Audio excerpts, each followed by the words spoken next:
Please let me call to order the Bristol, Tennessee City Council meeting of December 6, 2022. Mary Lee, would you please call the roll? Yes, sir. Robin? Here.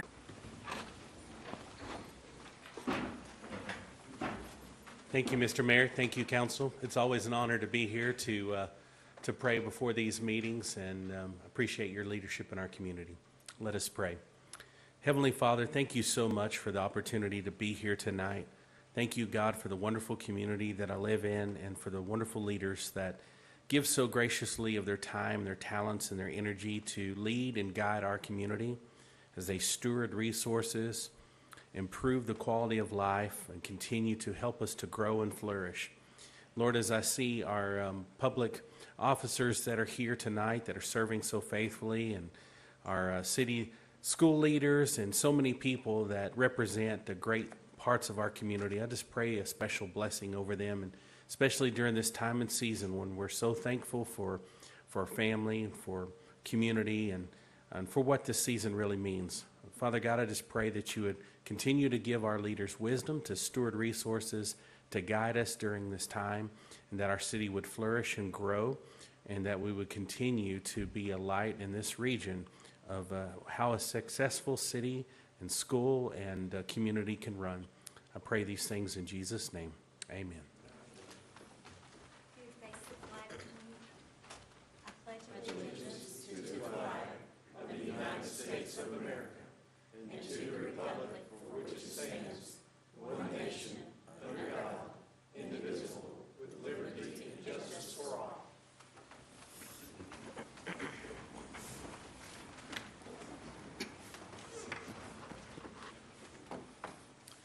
Mr. Sword, do you have any items to be added to the agenda this evening?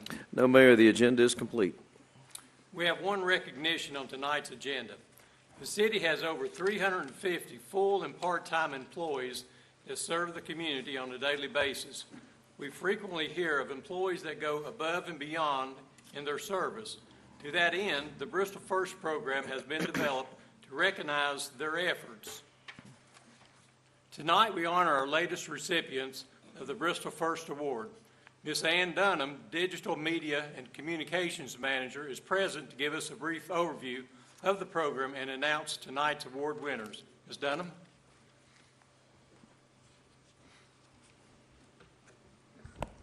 Well, good evening. Thank you. Let me begin tonight by stating that a few months ago, the Department of Community Relations had the incredible opportunity to work with Lieutenant Greg Brown of the Bristol, Tennessee Police Department to create social media profiles on each of our school resource officers, both as a way to recognize the good work they do and to remind the community that, for the first time ever, we now have school resource officers in all city schools. This includes 5 elementary schools, Tennessee Middle School, Tennessee High School, and Viking Academy. In conjunction with these profiles, we also produced a video for BTN TV that allowed us to visit city schools and witness the interactions between these officers and the youngest members of our community. I don't want to diminish the work they do because each of them is a highly trained law enforcement officer, but we were most taken by the personal interactions that occurred between these officers and the students. Everything from opening doors on the carpool line to opening juice bottles in the school cafeteria. If you haven't seen the video, I would encourage you to take a look on the city's YouTube channel because I think it will make you especially proud of these officers and the important work they do, which is one reason I'm so pleased this evening to present the Bristol First Award to a school resource officer who distinguished himself early in the school year by creating a safe and welcoming learning environment for the Fairmount Elementary School community. Soon after the school year began, Officer Bradley Corby began deputizing first grade students as they learned to tie their shoes and then encouraged them to share this newfound skill with their classmates. Through this shoe-tying sheriff program, students got excited about learning and especially excited about having Officer Corby, the new guy with the badge, as their friend on campus. The award, however, stems from a more serious incident that happened on the afternoon of August 16th. School had been dismissed for the day, but a few staff members and students remained for an after-school program. The program was in full swing when Principal Kelly Campbell was notified that the school was being placed on lockdown because of a police incident in the area. Little information was provided, so Principal Campbell called Officer Corby for details. Although he had already left school and was in the midst of his daily workout at a local gym, Officer Corby stopped what he was doing to place a call to his supervisor. Not only was he able to quickly learn that police were attempting to serve a warrant on a suspect who was evading arrest, but he also gained permission during that call to return to his school.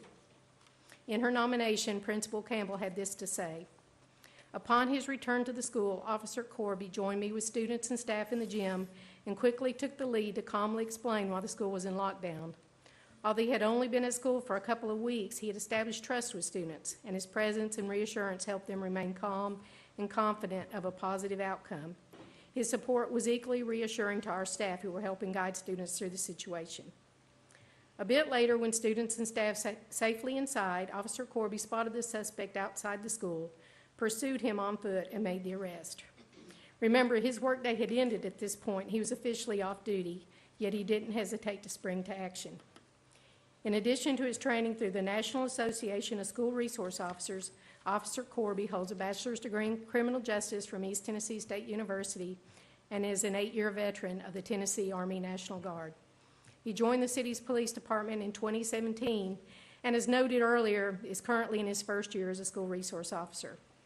It's worth mentioning, too, that the presentation of tonight's award was delayed for some time because he has been away at EOD school for several weeks, gaining the specialized training needed to become part of the Bristol, Tennessee Police Department's bomb squad, another skill that will allow him to better serve our community. As you know, the Bristol First Award was created in 2014 to recognize city employees who go above and beyond the basic requirements of their jobs to provide exceptional service to our community. Tonight's award is a shining example of an exceptional first responder who takes his duties seriously. So I'd like to invite Mayor Luttrell and a group of proud supporters, Police Chief Matt Austin, Dr. Annette Tudor, Director of Bristol, Tennessee Schools, and Principal Kelly Campbell of the Fairmount Elementary School to join in the presentation of tonight's Bristol First Award to School Resource Officer Bradley Corby.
All right, and I believe Principal Campbell would like to say a few words, if she could, please. I just want to take a moment and thank you for sponsoring this award. We're very appreciative of having SROs in our schools. We're very thankful to the police department and their partnership. And Officer Corby has just been a shining light in my building this year. Our students love him and love working with him. Our staff love him also. He models all of the habits that we teach our students every day. He supports a positive culture and supports our learning environment. He not only just keeps us safe, but he also keeps us in a positive environment. So just want to thank you and thank Officer Corby for all he does for us. We greatly appreciate it. Thank you.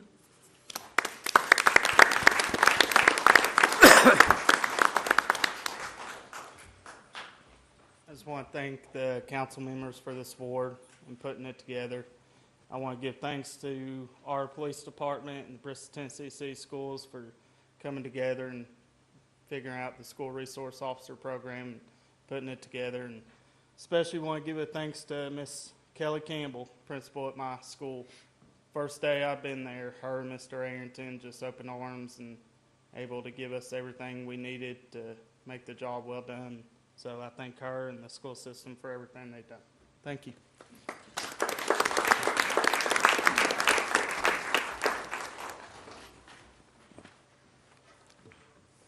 We have no presentations on tonight's agenda, so we'll move on to the Board of Education Liaison Report. Dr. Tudor, would you please give us a brief on the activities in the school system?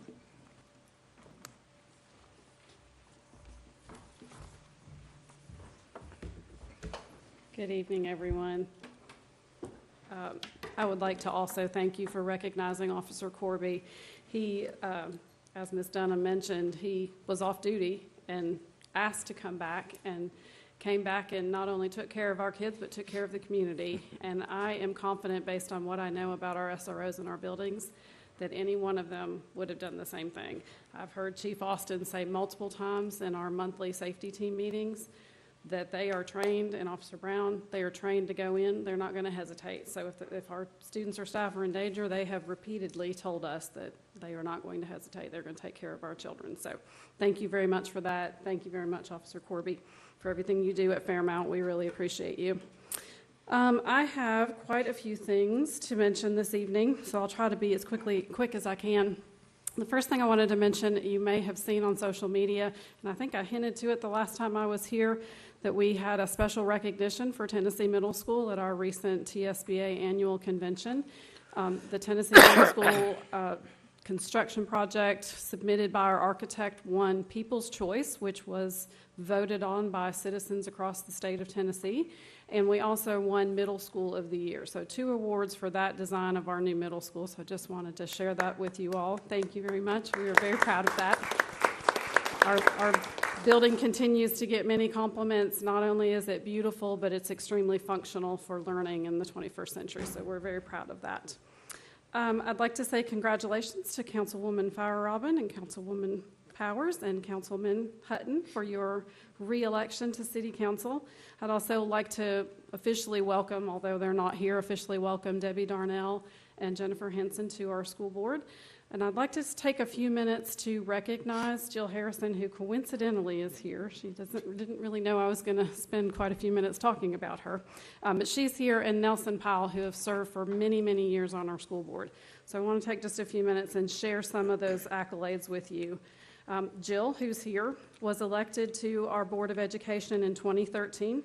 She's served for over 9 years, which is an extension based on the changing of the date of the election. So she stayed probably longer than she wanted to, but we're glad that she did.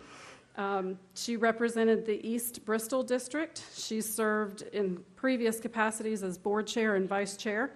She's a TSBA, recognized as TSBA Boardsmanship Level 2, which is a recognition they get for the amount of training and courses and things that they take. She's had extensive training through TSBA, including board advocacy, board policy and operations.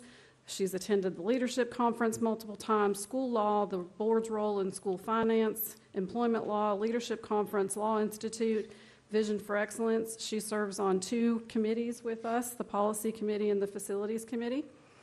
Mr. Pyle, who's not here this evening, was elected to the Board of Ed in 2009. He served for over 13 years on the Board of Ed.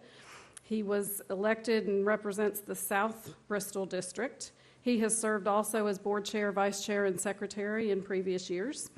He is a boardsmanship level 4. He has extensive training in many of the things I just mentioned about Ms. Harrison. He serves on our policy committee, athletics committee, and our CTE committee.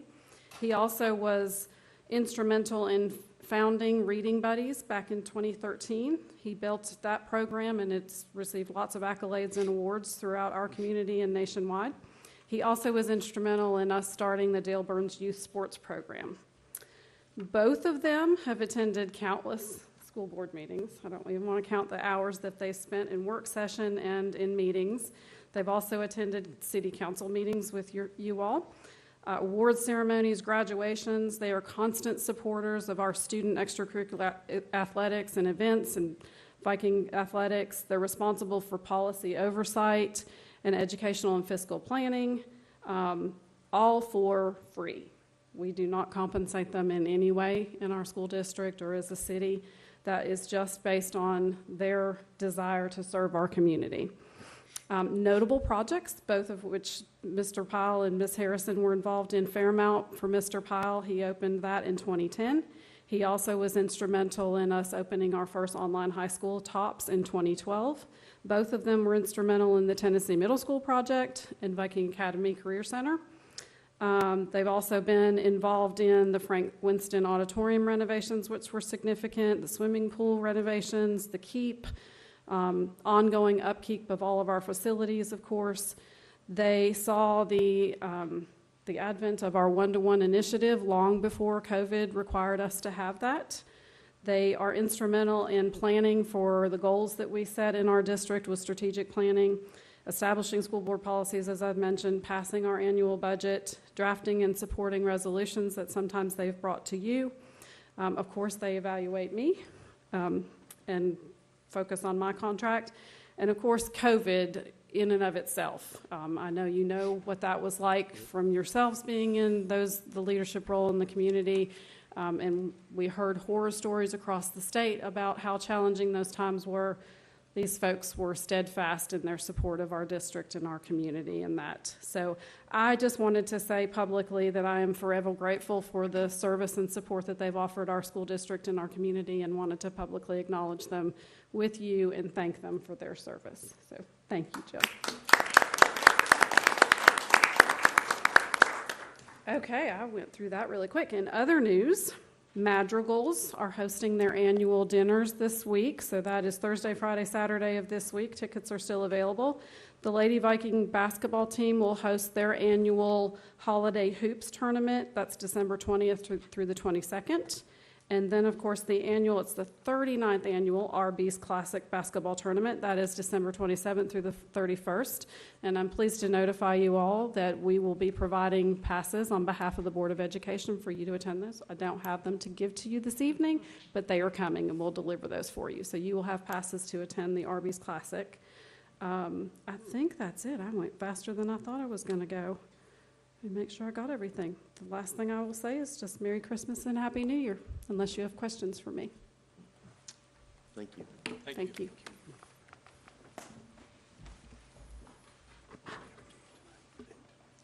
We have 4 public hearings on tonight's agenda. First, we have a public hearing scheduled to update City Council and the public on the status of the fulfillment of the plan of services for the Fox Meadows annexation. Mr. Sawyer, would you address council on this issue? Yes, Mayor, I'd be glad to. As council will recall, on June 7th of this year, you approved annexation of a tract of land adjacent to the Fox Meadows subdivision off of Beaver Creek Road, and this was in anticipation of a planned residential development. As is required by statute, staff must provide you and the public with a 6-month progress report on the implementation of the plan of services. Ms. Sheriff Young at this time will do that. Thank you, Mr. Sora. Good evening, Mayor, City Council members. Yes, so tonight we're here with a 6-month update for you. It's hard to believe it's been 6 months since the annexation of Fox Meadows was approved back on June 7th. We are required to hold this public hearing per Tennessee Code annotated, so tonight I'm just going to provide a quick update on where we are. So many of the services that were mentioned and listed in the adopted plan of services were provided as soon as the annexation occurred. The only outstanding item I will report on is the extension of sanitary sewer service, and that item was listed to be provided by the developer at their cost when the development when the development occurs. So we're working through that right now through the plating process and development process, but that has not occurred, and that would be the only outstanding item as of this time. We did advertise this in the November 9th edition of the Bristol Herald-Courier. And with that, I'd be happy to answer any questions that you all might have.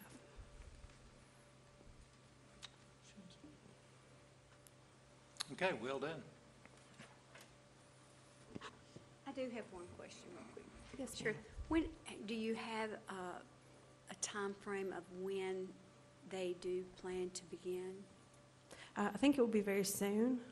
They have worked through the Planning Commission, excuse me, and have the approval of their preliminary plat, along with the design documents through our engineering division that's required. So I think you'll start seeing some action pretty soon. So the only thing you're lacking is the sanitary sewer plan. Right, and that will be part of that process. Councilwoman Powers, I anticipate that there'll be a material services agreement at your January agenda for consideration. Thank you. Okay. Next, the public hearing is hereby open for ordinance 22-15, amending the city's zoning map by designating certain property at 1015 Anderson Street as B1B Neighborhood Shopping / Zoning Office. Mr. Sore, would you please summarize this matter for the public? Yes, Mayor, this is an owner-requested rezoning for property located, as you indicated, at 1015 Anderson Street. Portions of the property, the request is for a portion of the property to be rezoned from RE, established residential, to B1B, neighborhood shopping and office zone. The property is currently split zoned with the property, that portion that fronts on Anderson Street. The request is to be rezoned, a larger tract of it, to B1B to expand the development, the commercial development appeal of the property. The property that is fronting on, that's on Broad Street. The property that's fronting on Anderson Street would remain with the RE. The owner is Mr. Brian Boyd. I don't believe I see him in the audience tonight, but he is requesting the annexation. This did come forward with a unanimous favorable recommendation from a planning commission. And with that, Ms. Young will detail the issue. Thank you. So I'll just, a little background on the property here and the owner's request. It is, as Mr. Soar stated, split zoned here. So we do have a portion of the property that's zoned RE, a portion of the property that's zoned B1B. A subdivision plat has also been presented to staff to move a property line here to coincide with the rezoning request, should the rezoning request be approved tonight. There is a commercial structure that's on the property, so if the rezoning is approved, it will allow a little more space for the property to be developed commercially. So here's a quick map, and I know this one's a little bit confusing, but if you look here to the right, this shows the overall parcel line for this property. So it's got a little bit of a Tetris shape here. If you look at this map, you're going to see that same property line in blue. You'll see the split zone, so the pink is going to be indicative of the B1B zoning. The yellow, green color is RE. And this hatched area is the area of request for the rezoning. So that if rezoned tonight, this portion would also become pink, so he would have some more space to use this property commercially. And then the subdivision plat would split this parcel into a residential parcel and a commercial parcel. You can see from the map the surrounding zoning here is RE, but you do have some B1B here in the area. Here's just a couple photos. You have a view on the left of the property from Anderson Street, so you can see that commercial building that's located mid-block here. Then you have a view from Broad Street. So this is looking at the existing commercial building from Broad Street. And then finally, here's an excerpt of our future land use map. So everything here in purple indicates a medium-density residential use. The hatched area here, of which you can see this little portion here sits within that area, indicates a neighborhood commercial use, which does align with the B1B request. We did notify adjacent property owners of the meeting tonight and the Planning Commission meeting. We did send out property owner notification letters. On this, we have not received any calls or questions on this rezoning request. The Planning Commission reviewed this during their October 17th meeting and did vote to send a favorable recommendation to City Council for the rezoning request. With that, I would be happy to answer any questions you all might have on this rezoning. Any questions? Okay, would anyone in the audience like to address the council on this matter? If so, please come to the podium and state your name and address before making your comments. Seeing none, this public hearing is hereby closed. Next, the public hearing is hereby open for ordinance 22-16, amending the city's zoning map by designating certain property at 1225 Volunteer Parkway and 1865 Holston Drive as B3 General Business Zone. Mr. Soar, would you please summarize this matter for the public? Yes, Mayor, this rezoning request also comes from the owners of both properties. The owner of 1856 Holston Drive has requested the rear portion of the property, which is currently zoned R1A, be rezoned as B3. Also, the owner of property at 1225 Volunteer Parkway would like to see the rear portion of their property rezoned as B3. And the issue here is that the property at 1225, there was an expansion of that building that was constructed across the property line and into a different zoning. And in an effort to clean up this issue, the rezoning request is before you, both from the property owner of 1856 and 1225 Volunteer Parkway. If the rezoning is approved, then the property owners will submit a new plat, a new subdivision plat that will clean up the property line. And then with this rezoning, if it's approved on second reading this evening, we'll clean up the zoning piece of this and make it consistent with the land use that's currently being utilized. Sheriff, would you like to detail this? Yes, sir. That was an excellent introduction, so I will jump into the map. And I will note that Mr. Barker is in the audience tonight, so if you all have any questions for him, he is with us this evening.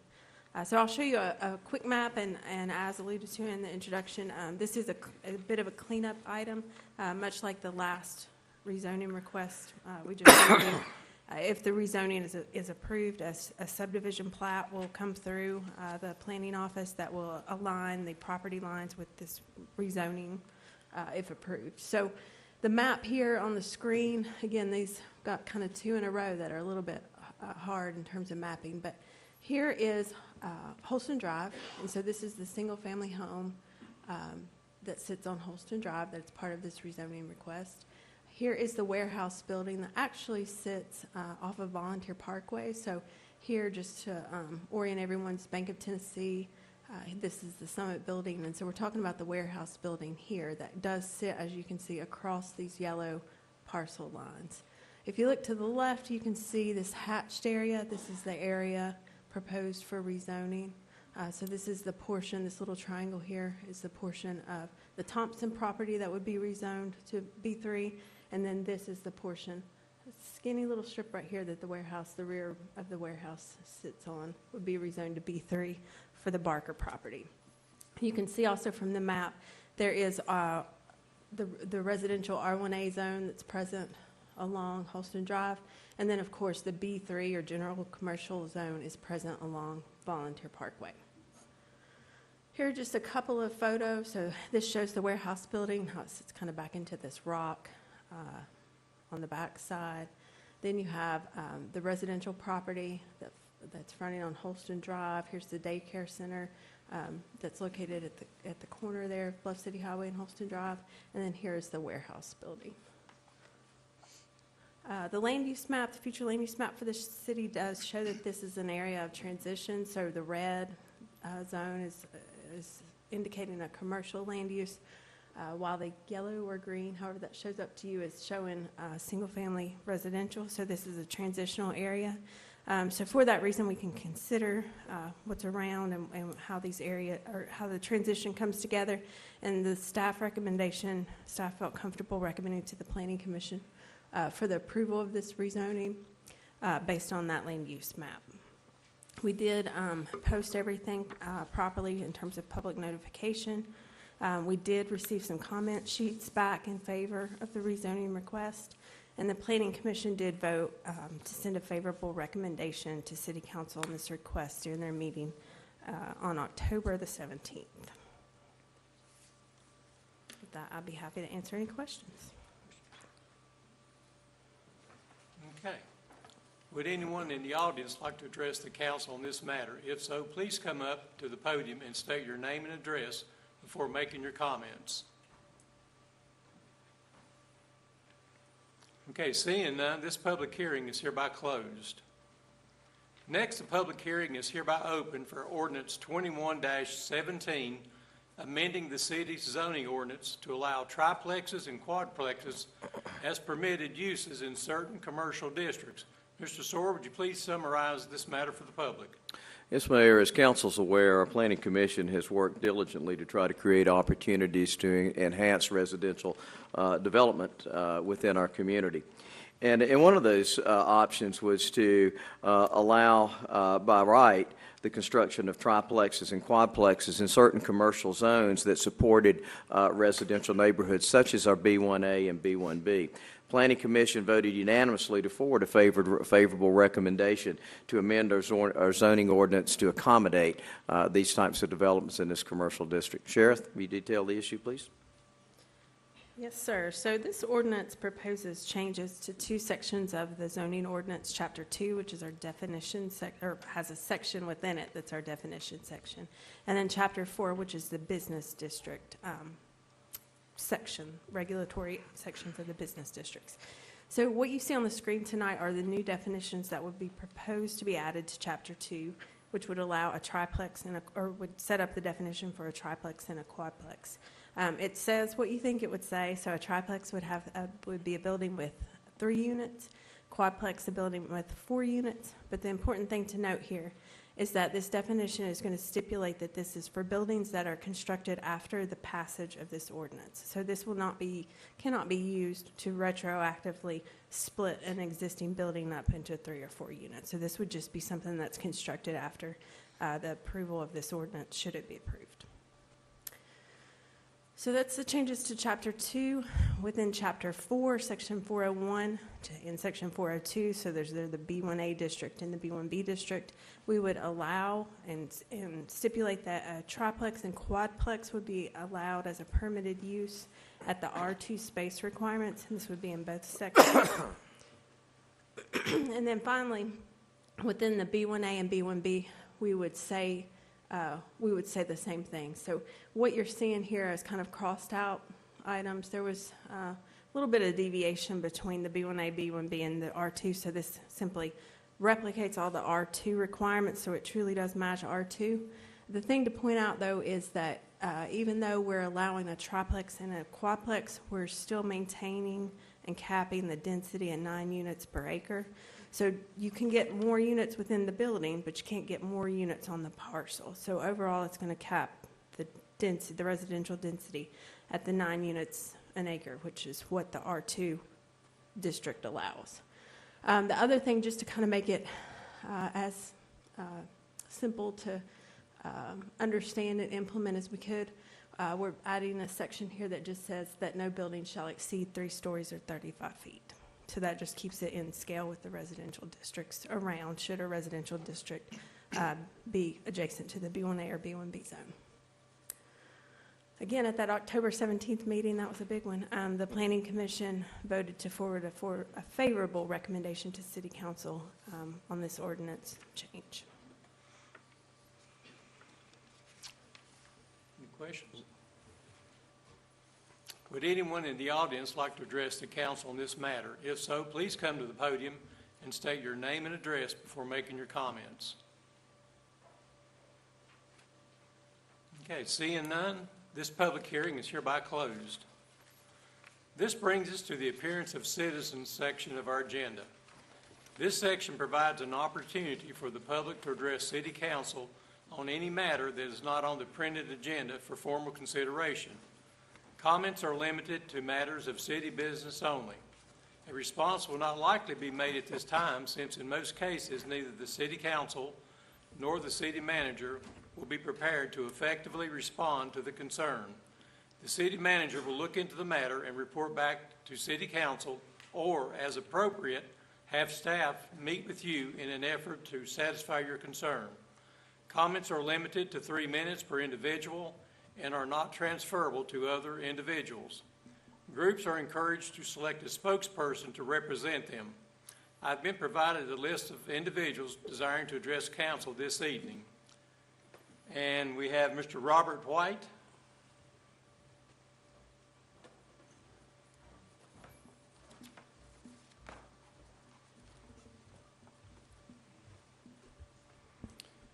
My name is Robert White. I live at 42 Lowry Lane here in Bristol, Tennessee. I have not spoken publicly since serving Sullivan County as commissioner, and that's been many years ago. But after learning this morning of the Bristol, Virginia City Council's what I would call rather unusual and a bit odd and bizarre meeting, I found it necessary to be here tonight and speak. Should the newspaper deem it worthy to print, we'll all read in the morning about Bristol, Virginia's vote. Their vote will be to spend, I think, $12 million on sidewall ventilation at the landfill site.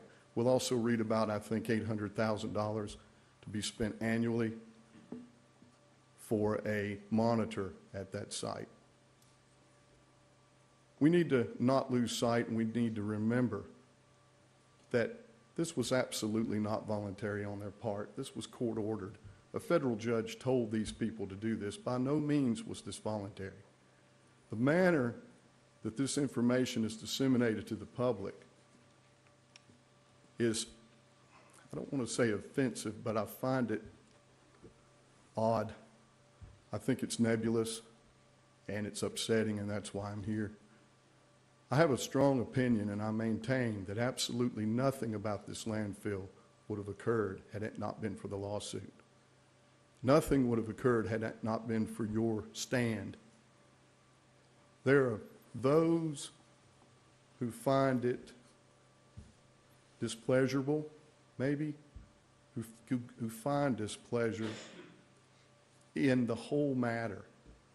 They claim divisiveness between the cities. They claim unwanted, unwelcome attention to our region.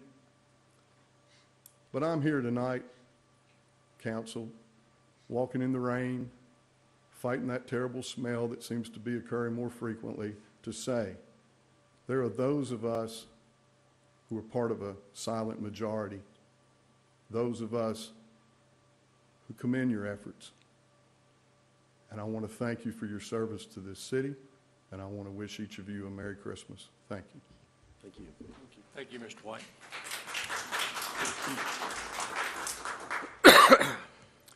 Do we have anyone else in attendance this evening that would like to address council?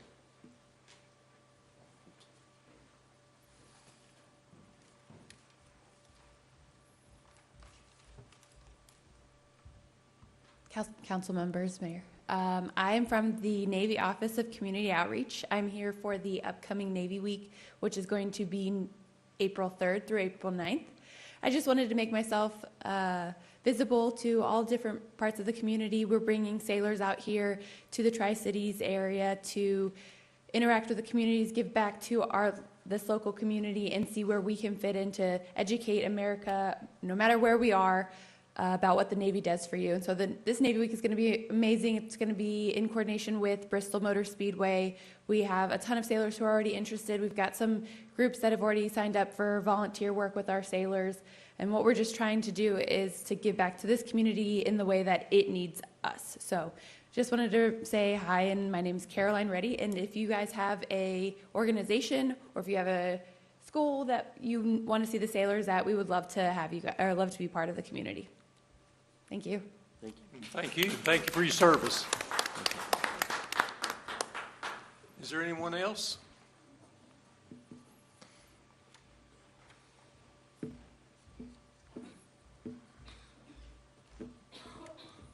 May it please the council, my name is Lynn Doherty.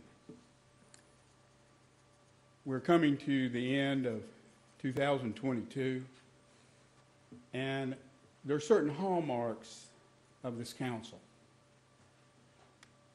that need to be recognized. Courage, compassion, and commitment.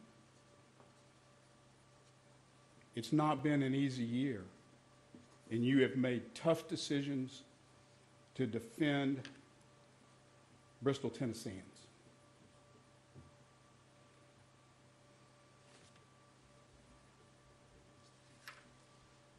As I look back and over this year, and as I reflect on my own life, and for some of you that share my same hair color, let us be bold, not old. let us remember it would be far better to burn out than rust out. And it is always better to die on your feet than live on your knees. God bless you, and God bless the great state of Tennessee. Thank you. Thank you, Mr. Daugherty. Anyone else? Okay, seeing none, we have no appointments to be made on tonight's agenda, so we'll move on to the consideration of ordinances and resolutions. We have 2 ordinances to be considered on first reading this evening.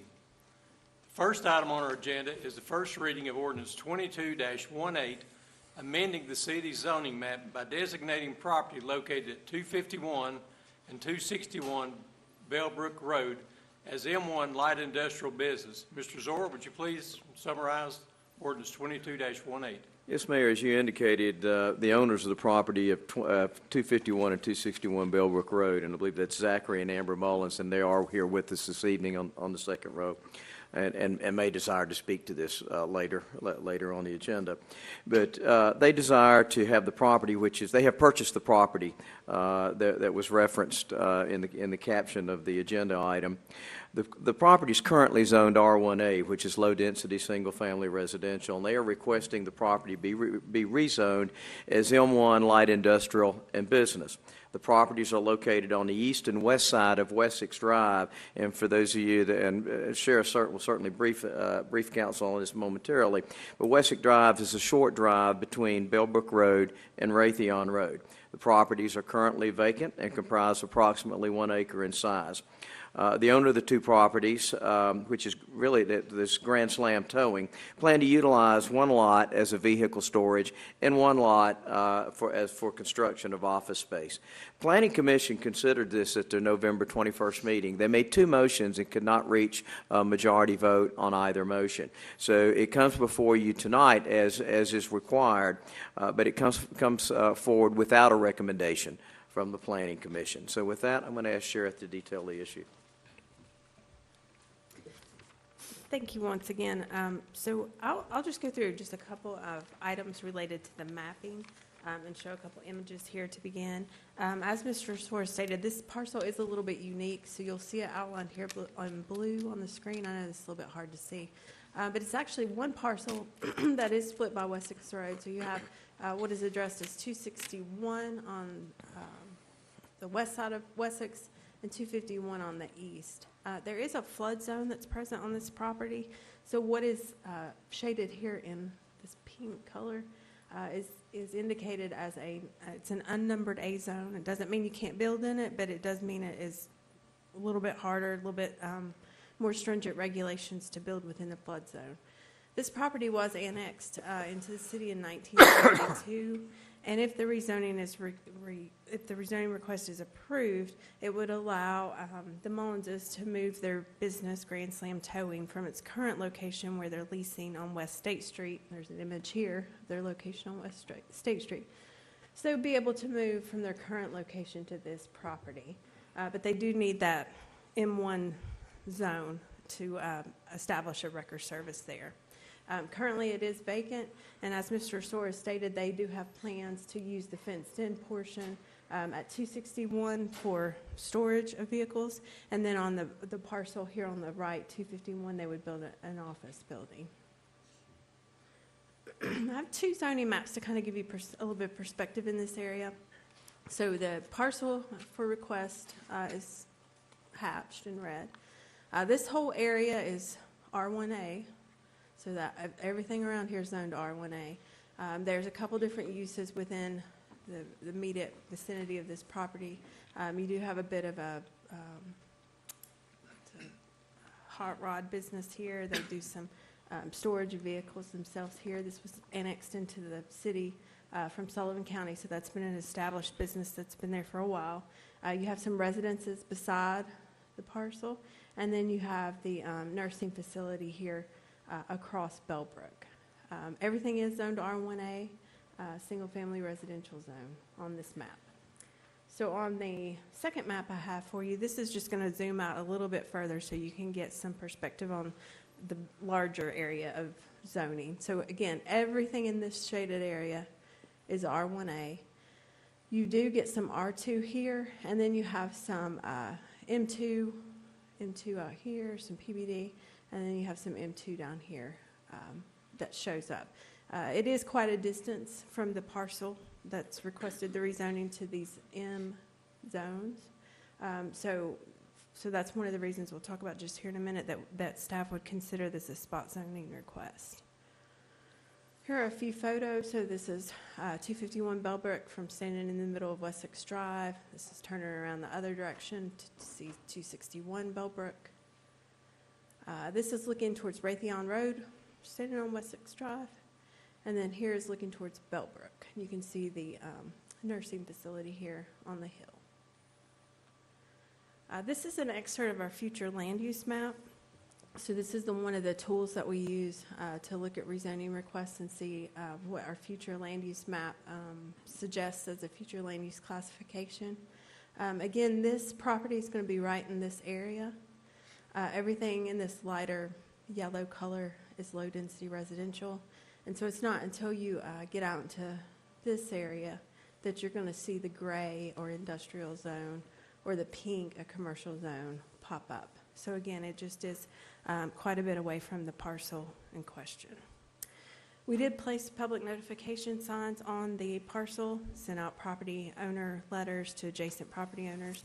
As of the Planning Commission meeting, we had received 2 comment letters back, one from an adjacent property owner in support of the rezoning request. One was from the property owners, and then we did receive a phone call from another resident in the area that was supportive of the rezoning request. The staff recommendation to the Planning Commission was that, the conclusion was that the rezoning did not conform to the future land use plan and policy. There's a lack of industrial zoned properties surrounding these parcels, and that this does put us at a risk of spot zoning since there are no M1 zoned parcels present within the general vicinity of this parcel. So the staff recommendation to Planning Commission was to not send a favorable recommendation to City Council for this request.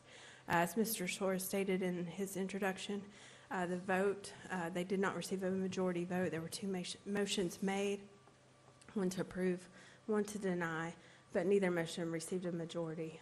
It was locked at a 4-4 vote. With that, I would be happy to answer any questions. And as stated, Mr. and Mrs. Mullins are here, so I'm sure they can answer any questions for you as well. So, as I understand, we definitely would be spot zoning here with what, based on the land use, Yes, sir. this would be spot, that's where, of me personally, of looking at the property, I think that this would be, of the fact that it is in a flood, that this piece of property of being used for this, I think would be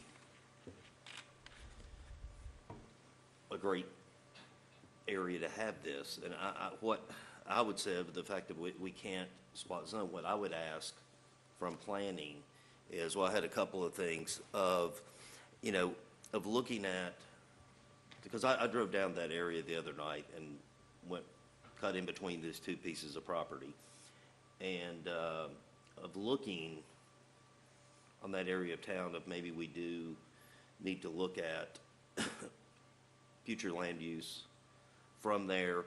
Is there of also, and Mr. Mullins brought it up in our work session, it was something that I had not thought about, of what is coming up with this M1 with the record services.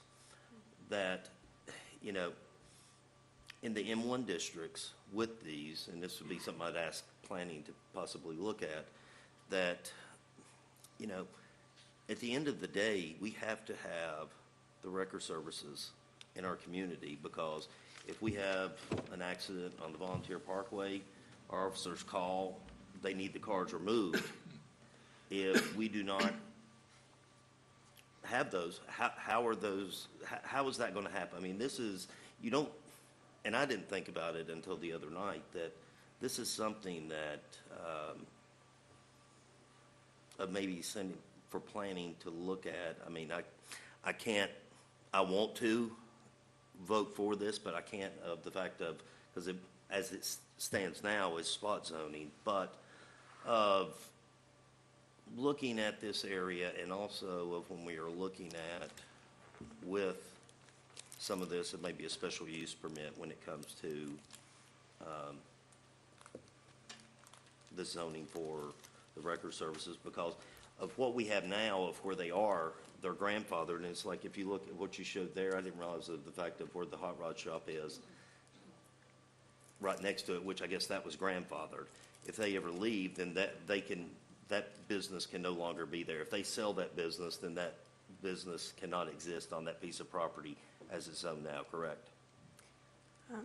So state law protects it for 30 months. So if 30 months. 30 months goes by and it ceases to exist, then Right, could so, be you know, and I reestablished. think that we have that situation in our city. As I'm driving around, I'm looking, if any sell or change hands the property, then it's no longer grandfathered, correct? So at a certain point, it would no longer be It would no grandfathered, longer be at a 30-month mark. Yes, Right, sir. and so, I'm just looking at all of this, is just something I'd like to, possibly have planning to, because I didn't think about it. I mean, I didn't think about any of, after we left the meeting the other night, I started, going back, and so, and like I said, it may be looking at that area of driving down through there, because I guess how the nursing home is there, because in the R1A, nursing homes are allowed. It would have been allowed at some point, yes. Right. But it's no longer allowed. By special use permit, they would be. Yeah. By special use. And that's where, yeah, that's kind of where I think of, with that, and of possibly looking at, of some of this on a, with this by a special use permit.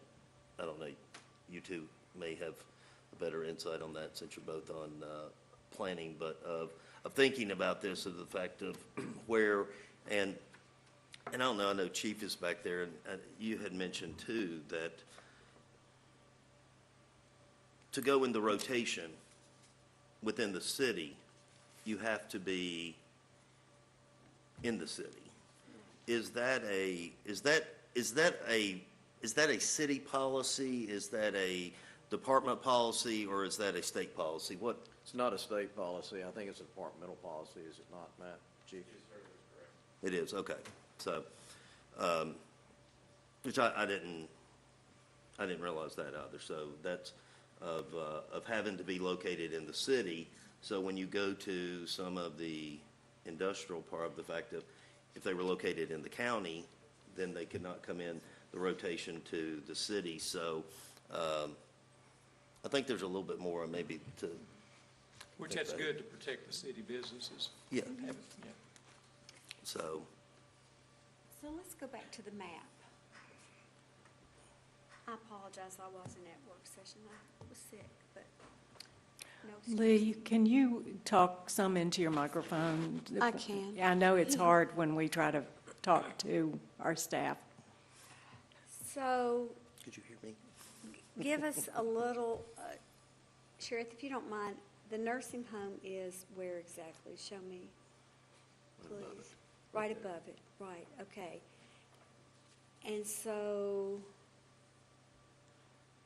okay, you mentioned something about a floodplain? Yes, ma'am.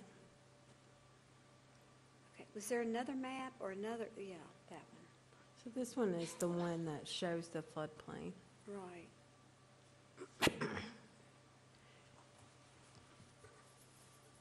And I understand what you're saying about spot annexing, I understand that, but the chance that you're going to build anything residential in the floodplain, Well, that's what I was going to say, the fact of looking at for that. If you look down that road, and as you go down, as I drove the other night, right, there's really, other than not having a desire to spot annex, spot zone, I'm sorry. Do you see another really great use for this property? Or is it to not set a wrongful precedence in spot zoning? Well, so I guess just spot zoning would be a direction we would steer away from. Right. This property has been used for different things. It is unique because it essentially has frontage on 3 sides. And it does have this floodplain area here. It does not mean you cannot build in it, and we've worked with several people over the years to try to figure out how to fit a house in there, how to fit a small building in the area. And you have a little bit more, it sounds odd, but there's a little bit more room here to stay out of it. And then using this side for storage or parking, you can do that within the flood zone. So that is a positive on one hand. I think that the larger issue from the M1 consideration. So the zoning ordinance was recently changed just a couple weeks ago, where record services are now allowed only in the M1 and M2 zone. So that was something that came out of the Planning Commission with our look at truck terminals, record services, and then bus terminals, as it used to be removed from the B3 zone, which is where they're currently located on West State Street in the B3 zone. So from a zoning question, if you look at, yes, this is a spot zoning, if this is approved, but it's also that question that we always ask ourselves of what's allowed in R1A and what's allowed in M1. So in the R1A, you have single-family homes. You have some very light permitted use or special use permits, so daycares, hospitals, private recreational clubs, as allowed uses within this whole R1A area. And then the M1 list of that's your light industrial. So you're going to have your warehouses, your manufacturing, some of your more intense uses. So in a typical situation, we would be saying, ooh, R1A and M1 don't necessarily match up in terms of being right beside each other. And so that's I guess, looking outside of just this situation, that would be my kind of Part B answer to the spot zoning question. And so y'all want to move from West State Street? And you want to move because? Well, number one, What, yeah. They release it. Don't release it. No. Okay. About Dave. Right, so I'm Zachary Mullins, this is my wife Amber Mullins, and again, we're Grand Slam Towing. So, one of the biggest reasons is, number one, we would like the place that's ours. Since we've been in business, we've always leased. As you know, any type of money you put into a leased property, you never get back. And we'd like to make something ours and turn it into something nice and presentable. Unfortunately, as you can see as the pictures depict, if you drive down West State Street and you look over into our lot, you can actually see the vehicles because you're driving over top, so you can see down in our lot. That's something we don't like to see because, again, as the officers that's in here know, we see a lot of unpleasantries in our job, and we don't like the general public to see them. If we were able to move, that would be one of the first things we did, is actually construct fencing that would not be visible throughout so that someone could see a wrecked car. Because, to be honest, some loved ones have to have closure to see vehicles. Most do not. So that's our number one, and just to clean things up.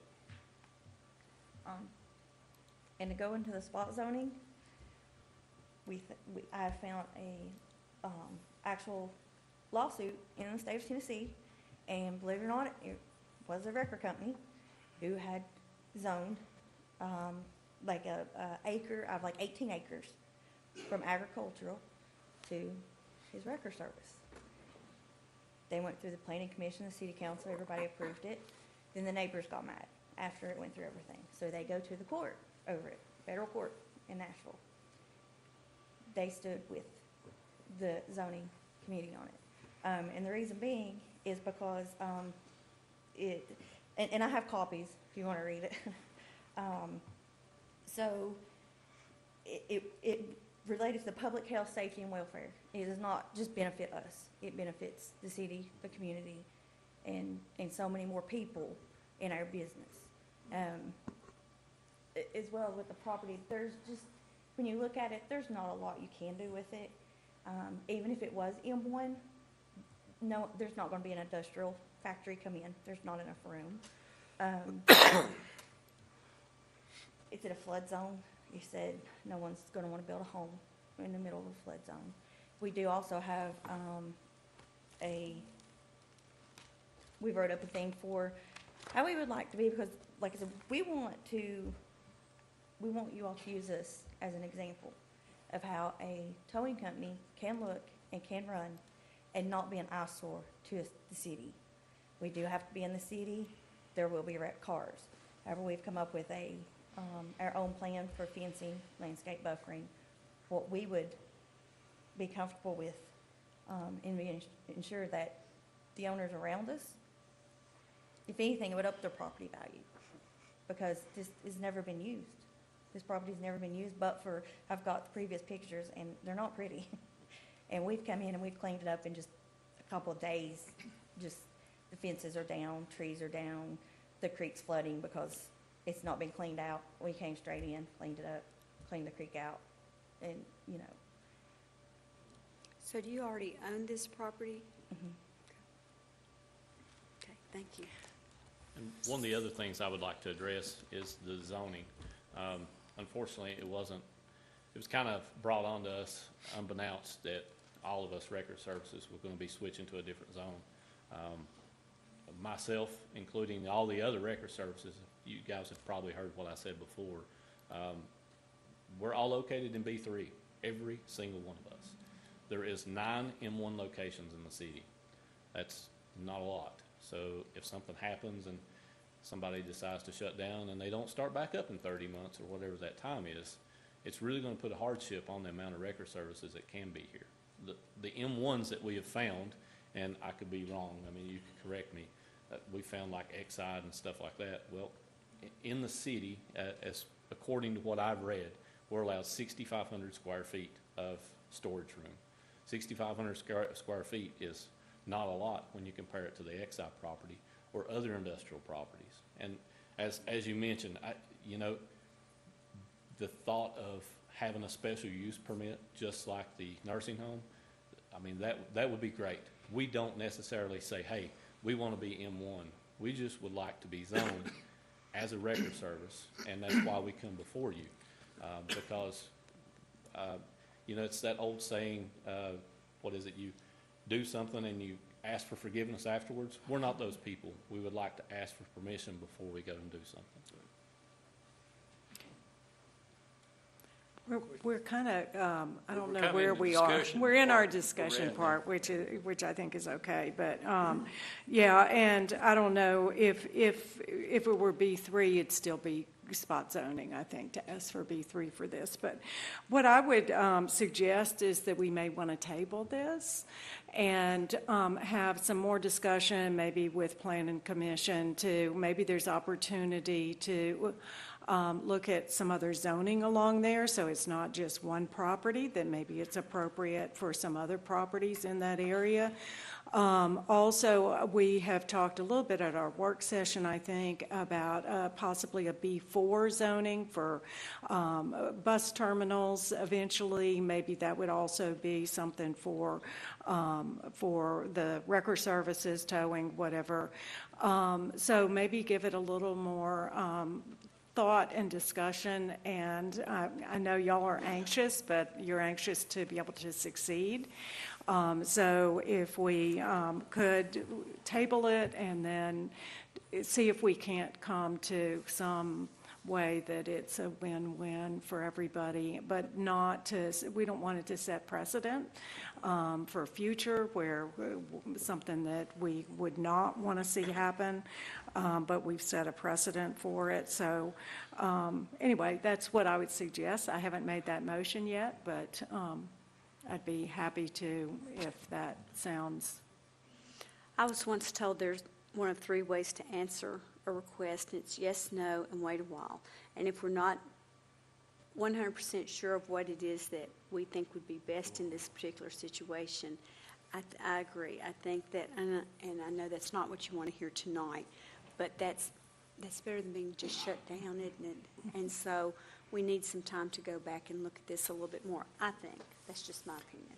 I do too. I think that we need of the fact of, after thinking about this, of understand why when we're looking at bus terminals and the others of putting the wrecker services in that, but of thinking afterwards, and to your point of, it's something that we have to have. Mm-hmm. You can't zone them out of existence. And this, it was something we have to have in our city, and I do not want, us end up moving out and. Do we have a motion? So I'll make the motion to table. I'll second the motion to table. Item, ordinance, is it, which one is, ordinance 2218. 2218. Would you be open to an amendment? I would rather us actually send it back to zoning and planning and, Right. and have you guys really help us. That's the intent, I think. Yeah. Yeah, that's what I meant. I Yeah. would okay, table it to send it back to. Right. Yeah. I want to stipulate that Okay. that's like more than an intention, like it's stated. Right. So do we need to vote on his amendment, Danielle? He hasn't actually made a formal amendment yet because he would have to. I'll amend my motion to table this. Restate your motion, Vince. To table this and send it back to planning on 2218. And I'll second that. Yeah. I mean, I know that property well. And there's nothing else that you can do with that property. So I think it's important that planning and zoning really help us solve this, that benefits you all as business owners and as well as that property. So I'm all for it. Yeah. Well, and that's the key. I mean, you mentioned yourself, there was a lawsuit that were spot zoning, hit the courts, and, that's what we want to try to avoid. And I think there may be another avenue like we're discussing here that might can get us there, but in a different fashion. We're just not there yet. I mean, there's no immediacy for you all have to leave where you're at right now. I mean, I think I asked that the other day. No, we're fine currently. Yeah. It's not very pleasing considering we're only about a mile from a casino. We would like to move on so that we're not close to people that wants to go gamble, but, Right. it is what it is at this point. Okay, we've had a motion, we've had a second. Mary Lee, I believe we're ready for roll call. Yes. Yes. Yes. Yes. Yes. Thank you. Okay, next on the agenda is the first reading of ordinance 22-19, amending the city's zoning ordinance to define local and long-distance transportation terminals and to designate zones in which they are permitted. Mr. Soar, would you please summarize ordinance 22-19? This topic going to fall is very appropriate right now. City Council really over the last several months has dealt with issues that came from the Planning Commission. Some of them originated with City Council with concerns over certain permitted uses within districts. This one is no exception to that. And as the Planning Commission and City Council has wrestled with issues such as wrecker services, storage buildings, truck service centers, this tonight before you deals with transportation terminals. And the amendment, this is a text amendment, that it's really twofold. One deals with the definition of a local transportation terminal, and the other deals with the definition of a long-distance transportation terminal. Currently, long-distance transportation terminals are permitted as a use by right within the B2. The zoning text amendment would amend that so that the long-distance transportation terminal would not be permitted in any of the commercial districts and only permitted in a manufacturing district or the M1. The local definition, the local transportation terminal, which is much more, which is really describes our local transit system, our fixed route system, would still be permitted within the B2 zone only. With that, Sheriff, I know there's a lot more to this than I've given you a 35,000-foot look. Sheriff's going to detail the issue. This was approved unanimously, I believe, by our Planning Commission at their November 29th or their November 17th meeting. Thank you, Mr. Sora. So yes, this is kind of your part 3 of truck terminals, record services, and then bus terminals. So what we did was we looked at our business zones, where they're currently allowed and currently not allowed, and worked with the Planning Commission to come up with two new definitions that would be added to the Chapter 2 of the zoning ordinance. This would be our definitions of our own creation, so this is a little bit different than the NAICS codes we use and talk about so much. So this proposal does add a local transportation terminal definition and a long-distance transportation terminal definition. And as Bill summarized in his intro, it does break them into two different categories. So the local option is going to provide short-distance, flexible, fixed-route passenger services. It's limited to specific destinations and connections within the city of Bristol. The long-distance terminal is going to allow connection through Bristol, so from Knoxville to Bristol to Roanoke to on to points unknown. So that's the difference in the two definitions. This chart shows you our B zones. So B2, which is downtown, B2E, which is a portion of the West State Street corridor as you leave downtown. If you all remember, that area was down B2 few years ago. B3, which is your general commercial district, Volunteer Parkway, Bluff City Highway, West State Street, on out towards the interstate. And then your M1 and M2 zones. So those are your industrial zones. So currently, this middle category here, middle column, is going to show you, is it allowed right now in our current ordinance, or is it not permitted? So you can see it's allowed currently in B2, in B3, and M1. It's not permitted in the B2E district. It's not permitted in the M2 district. And that's B2, or that's a bus terminal as devised by the NAICS code. So that's what that 485 up there means. That's the NAICS code for bus terminals. The proposed amendment that the Planning Commission reviewed and recommended will essentially kind of strip this out and recreate everything to look like this. So the local option is allowed in the B2 downtown district.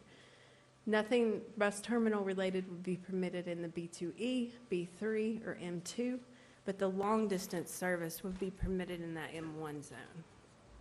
So that's the same zone that we were talking about with the record services.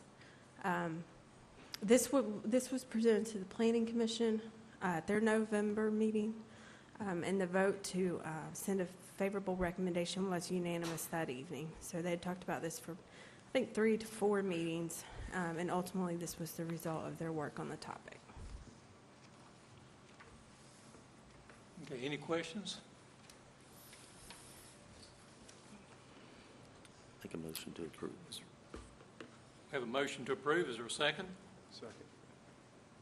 Would any member of council like to discuss ordinance 22-19? I think this gets into some of the other issues. At the work session, I said I could support this at this time, but I really would like to see the possibility of a B4 zone or something that gives it, and then look to see where that's appropriate in our city. I think trying to put, first off, I don't think it's going to be a problem in the future because I think our bus services is changing regardless. But trying to push it out so that it's not seen or doesn't cause problems in our city. I mean, I can see trying to move it out of our dead city, center city. But again, I don't feel terribly comfortable supporting this, but I would hope that as we talk about maybe some further discussion with our towing and wrecker services, that we'd also look at that with our long terminal bus service as well. So anyway, I think some of these are hard, and it's trying to figure out, and it's changing communities and trying to look at where we're going and what works best, et cetera. So I think it's some hard things to make work like we would like, and I think being open to revisiting, even if it's like 2 meetings later that we're revisiting something, I think that's a good position to be in, where we're open to recognize that there are unintended consequences sometimes.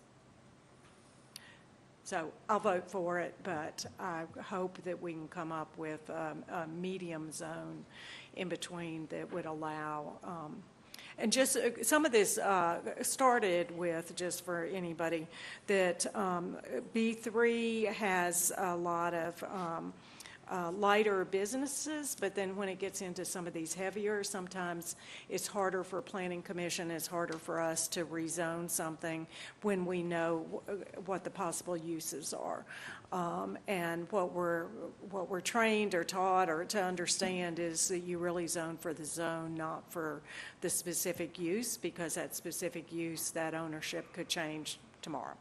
So we need to really look at what can be included today, tomorrow, 3 years from now. Is it appropriate?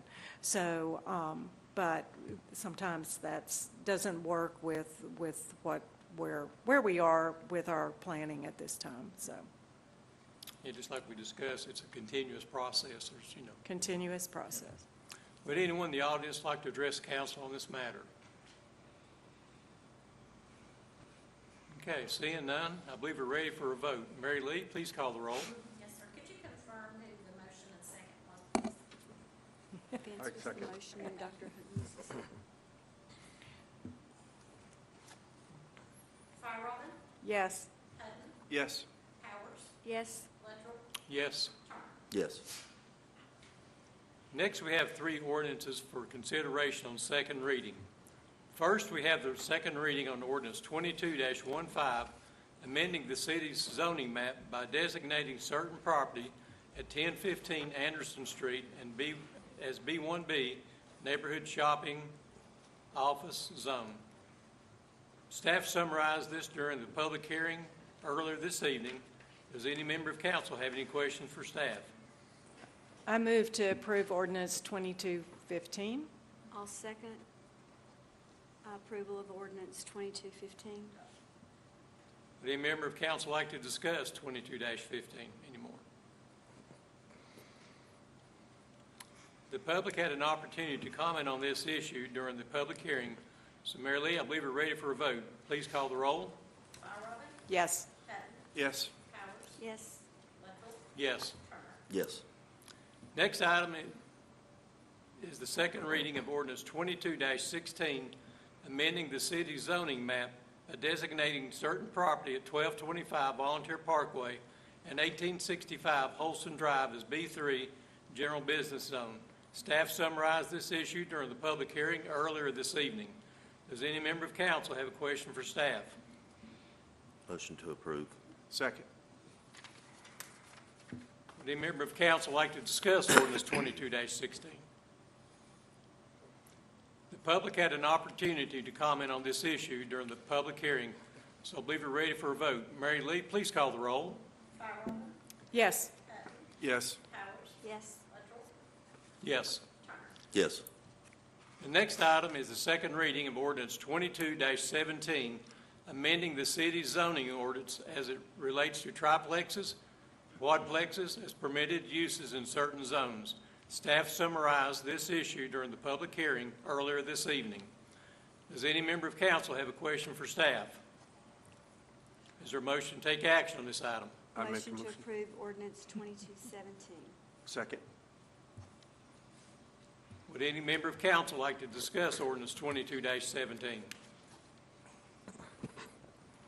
The public had an opportunity to comment on this issue during the public hearing, so I believe we're ready for a vote. Mary Lee, please call the roll. Yes. Yes. Yes. Yes. Yes. This brings us to the consent agenda. Mr. Sword, would you please read the items on tonight's consent agenda? Yes, Mayor, we have the minutes of the November 1st, 2022 City Council meeting, minutes of the November 29th, 2022 City Council work session, Resolution 22-133, authorizing submittal of a grant application to Tennessee Department of Transportation Traffic Signal Modernization Grant Program, Resolution 22-134, authorizing payment to Troutman, Pepper, Hamilton, Sanders, LLP for legal fees, Resolution 22-135, approving an application for a certificate of compliance for a license to sell alcoholic beverages at retail in the city of Bristol, Tennessee, Resolution 22-136, awarding a bid for purchase of regenerative air street sweeper. Resolution 22-137, authorizing entry into a lease agreement with Jones Specialty Marketing, LLC. Resolution 22-138, awarding a bid for the purchase of bulk fuel. Resolution 22-139, approving an agreement for professional services with WSP USA. For environment and infrastructure from the MS4 permit stormwater issues. Resolution 22-140, authorizing entry into services agreement with First Tennessee Development District for preparing an allocation plan for home ARP funds. Resolution 22-141, authorizing the purchase of software support for Civic Plus, and Resolution 22-142, authorizing purchase of repair services and parts for irrigation pump at Steel Creek Golf Course. Okay, I have one item that I'd like to remove from this consent agenda. Is there any other council members have anything they'd like to see moved? Okay, I'd like to remove Resolution 22-140 due to the significance of it as it relates to homelessness and affordable housing potentials. Mayor, I make the motion to approve our consent agenda minus Resolution 22-140. I'll second that motion. Mary Lee? Yes. Yes. Yes. Yes. Yes. Okay, Mayor, I'd like to ask Christina Blevins, our Community Development Specialist, to approach the podium and detail the issue related to Resolution 22-140.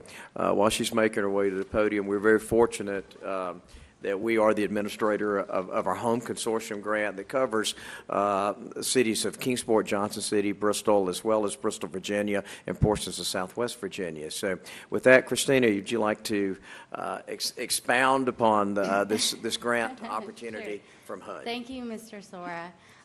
Mayor Luttrell, members of council, I'm happy to be here with you tonight to kind of talk to you a little bit about this home ARP program. As you are familiar with the American Rescue Plan, Congress did appropriate over $5 billion to go to communities throughout the country. We are an entitlement community with HUD, just like our normal home consortium and the regular CDBG program. So this was not a grant that we applied for. It was something that actually kind of came to us, trickled down through the ways that it comes, and was kind of in our hand as lead entity for the Northeast Tennessee and Virginia Home Consortium. So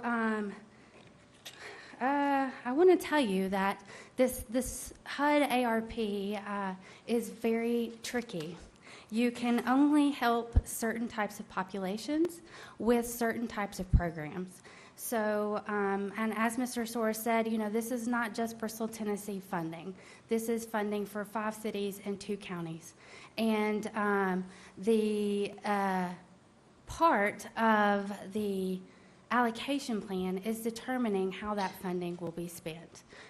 We were given this grant about a year ago with the, we were told we would have 8 years to spend the funding. So the last year or so, we've really worked hard to see what larger communities were doing, how people were spending their money, how they were using consultants. A lot of training has gone to the home IRP to make sure that we are on the right track. And unfortunately, as we were getting ready to submit a RFP for a consultant, the same week HUD came down with a notice that we had until March 31st of next year to get our allocation plan in, or they were going to recapture the funding. So it was kind of a knee-jerk reaction, I think, for them, and put everybody in the country that has home ARP money kind of on call. So we are moving forward as efficiently and effectively, we think, as we can.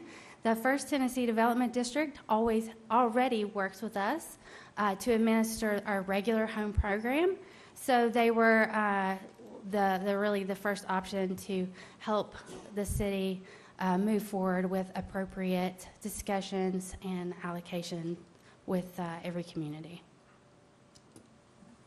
Would you care to share the amount this grant's for? Yeah, sure. We got $4,014,832. Great. So that is a significant amount for our area, and we definitely want to use it for the region to support if we can. So clarification, that's allocation not spent by where it's allocated, or surely it's not supposed to be spent by March?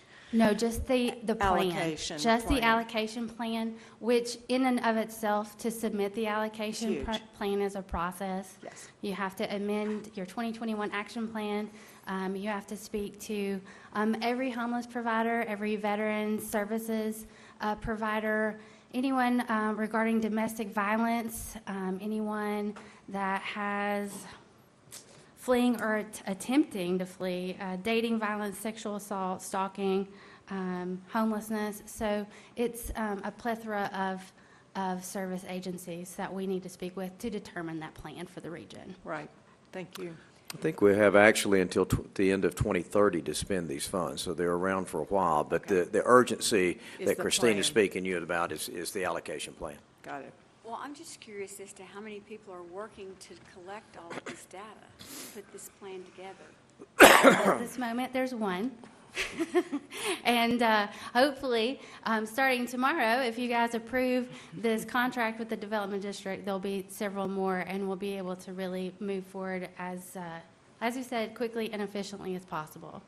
And so the contract is with First. The contract is with First Tennessee Development District, and if I'm looking at my notes correctly, it's a lump sum cost of $25,000. Is that correct? That is correct. And that will be paid to them upon the completion of the submission of the allocation plan. It And says- it will be paid out of the grant. Yeah, Yes, we funding have for the admin study is money. available through the grant. Yes. Wow.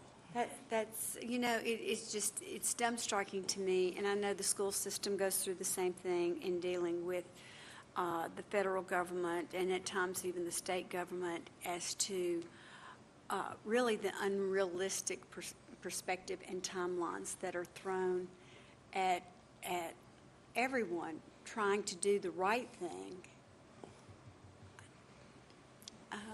I make a motion that we approve Resolution 22-140. Second. Okay, any conversation? Mary Lee, ready for the roll call? Yes. Yes. Yes. Yes. Yes. Thank you. Thank you, Christina. Wow. This takes us to the city manager's report.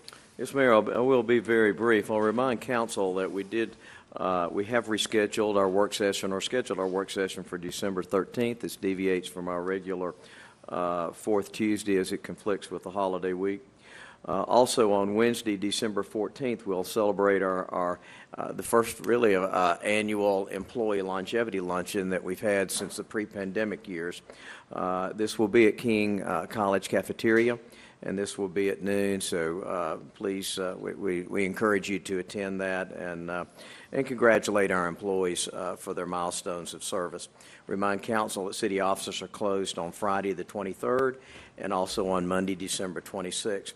And I'd like to, I know each of you enjoyed the annual Christmas parade last week, but I'd like to call out some of the people in this room, and Micah just left, I think, but it starts with Micah Bray, our transportation engineer.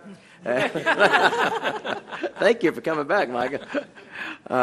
But Micah, this starts with Micah, and there was a time when you did the street closures, but in today's world now it's hard armoring, and Micah works very closely with the police departments of both cities to ensure a safe parade route for participants and spectators alike.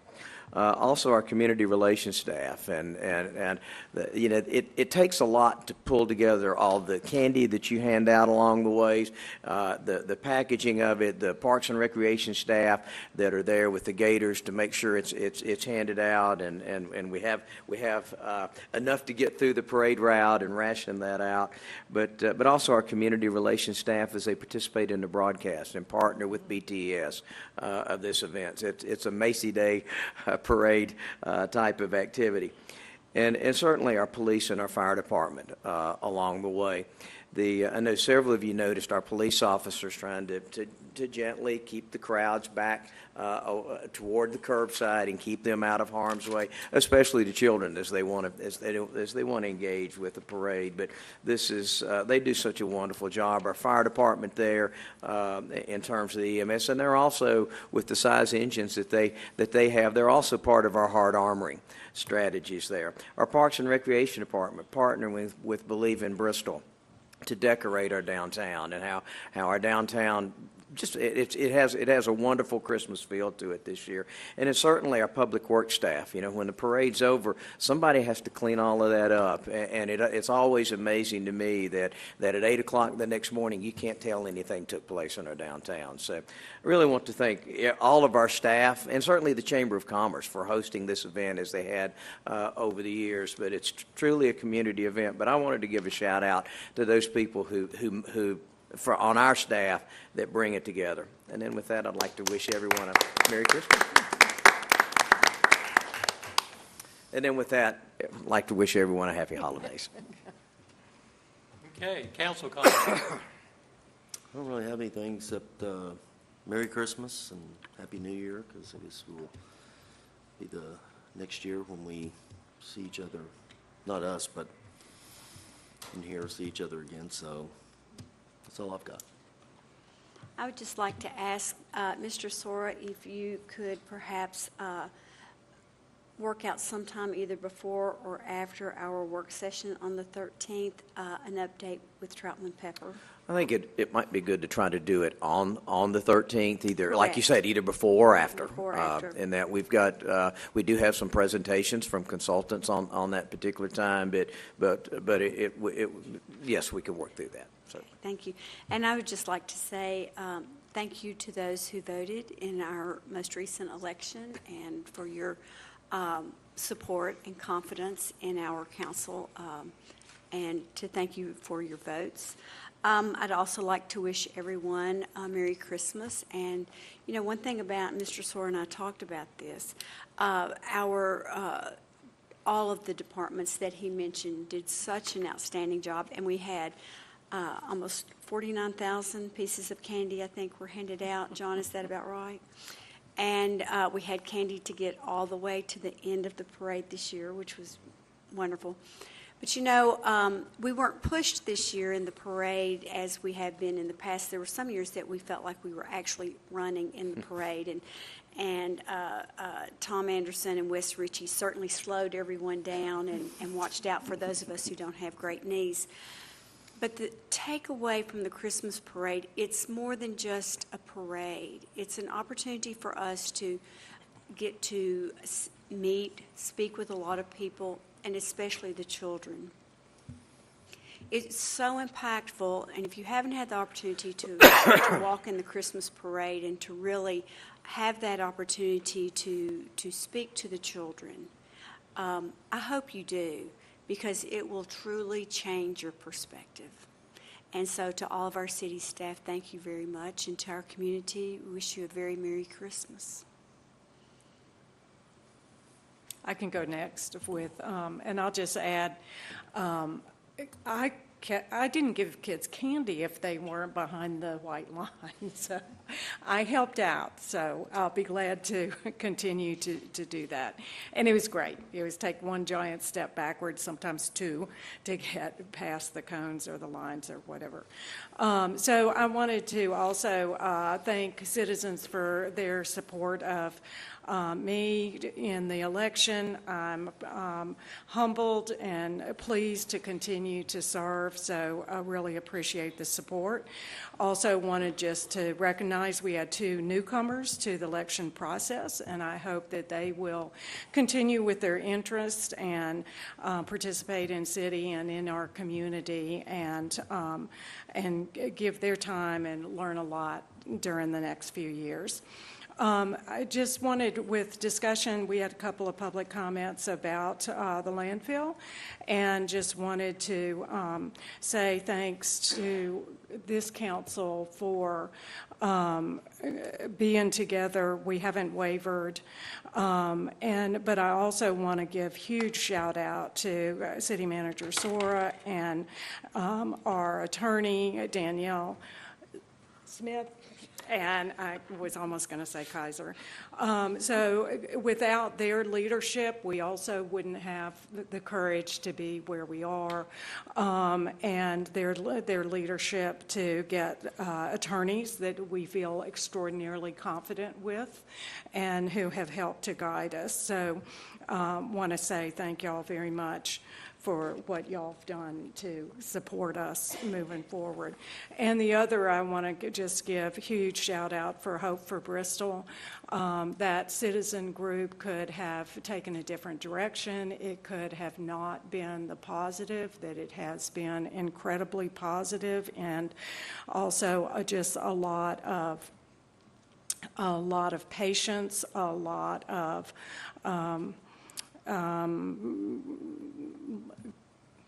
patience, but also good leadership, trying to do the right thing from their point of view, trying to help people cross the state line, stepping up. And I know that people are getting really, really tired. And it's really, really hard. And I'm looking at one of those people that has a really hard time because of location. And I know recently I don't have to live it in my home every day, but I am noticing it a lot more. It's because we're wet. We know that they're disturbing stuff, don't know what else. But I think we are definitely still on the same page in for the long haul, and just want to appreciate all of us for, and our citizens for supporting us in this ordeal that we're going through. So, and then the last thing is just, I think there's going to be a Spread the Glove event coming up, and just want to acknowledge that there are a lot of people, and it's a lot more people because of 2.5 years of COVID and what that's done to people economically, et cetera, and what the like a housing and rents going up, et cetera. So there's a lot of folks, there's a lot of more folks. There are folks who are experiencing poverty and homelessness in ways that they never dreamed that they would be facing. So just to acknowledge that, and that keep your hearts and your prayers and your donations and everything, so that people can get through this season and through our winter. So, thank you. I do want to echo what other folks have said. The parade was fantastic. That was my first parade. I overdressed, I discovered.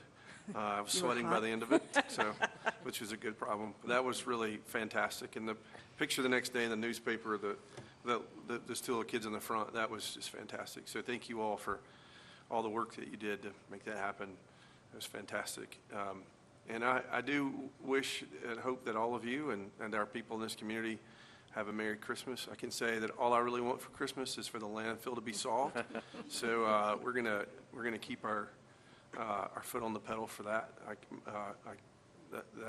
I'm grateful for Hope for Bristol and for the Ministerial Association for folks that are working very hard for that. So I'm ready for that from some resolution. So Merry Christmas. Mayor, if I could say just one more thing, and I apologize. During this time of year, it's really important that we all check on each other. Margaret usually makes mention of that, and as you go about your daily life, the schools will be finishing on what date? December 16th? December 16th. We have a lot of children that will be leaving schools, and for some, it's their main source of nutrition and food, and so they are outside of the schools, and so check on your neighbors, check on different members of the community, make sure they're safe, they're warm, and that they have food to eat if you have any means to help do that. Okay, I don't think there's anything else I can say, but ditto to what everybody's commented on. It's wonderful working with this city council. It's truly an honor to work with these folks here. And as Mr. Soar, spoke highly of our staff, it's just unbelievable the work that they do and the commitment they have. And with that, I'm going to say Merry Christmas to everyone, and this meeting is adjourned.